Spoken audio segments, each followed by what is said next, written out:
da dişim ağırdı. Selişun ay oğlum. Şu oğlu kalkam götürmeni yaktayım bolman ayırdım. Şu kalkamla gidendir öğütmen mağırmanım.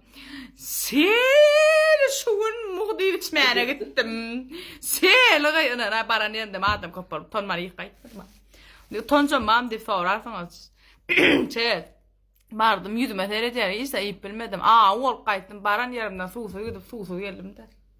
Digen makita sorik geldim yol boyu. Bolu başka da yetem ok. Öye geldim yumurtalar çakınaymadım kıran degen bet bakır. Şunya odan eder pali bom öyle gelip yumurta çak diyeler gay. Odanlıklar da ayrılmasın ne. Odanlıklarım taşsan. Balam teyde madel hurtkan. Hurtkan ordun mu?